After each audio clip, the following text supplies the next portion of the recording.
তো আজ আমি তোমাদের সাথে একটা নতুনত্ব ফোন কভার কাস্টমাইজের ভিডিও শেয়ার করছি। আর এটা কিন্তু এখন খুব ট্রেন্ডিং এ চলছে। আর এই ফোন কভারটা হলো রোজ প্রিজার্ভেশন করা ফোন কভার, যেখানে তোমরা তোমাদের ফুলগুলোকে সারা জীবনের মতন প্রিজার্ভ করে এরকম সুন্দর মতন একটা কভার তৈরি করে নিতে পারবে। আর এই ফোন কভারটা এখন যেহেতু অনেক ট্রেন্ডিং এ চলছে, তাই অনেকেই আমাকে জিজ্ঞেস করেছিলে যে দিদি ভাই তুমি এরকম করতে পারো কিনা।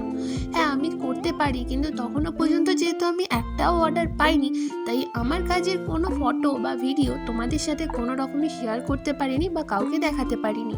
আর আজকের অর্ডারটা এক বোন করেছিল, যেই বোন আমাকে একটা রেফারেন্স ভিডিও পাঠিয়েছিল, সেখানে কিন্তু এরকমই একটা কাস্টমাইজ করা ছিল, তবে পুরো সেম কাস্টমাইজ করা ছিল না, আমি আমার মতন করেই কাস্টমাইজ করেছি। যেখানে সে বলেছিল তুমি তোমার মতন করে করে দিও, কিন্তু এরকম রোজ প্রিজার্ভেশন করে করে দিতে হবে যেন দেখতে অনেকটা সুন্দর লাগে। তো কেমন হয়েছে অবশ্যই জানিও। টাটা।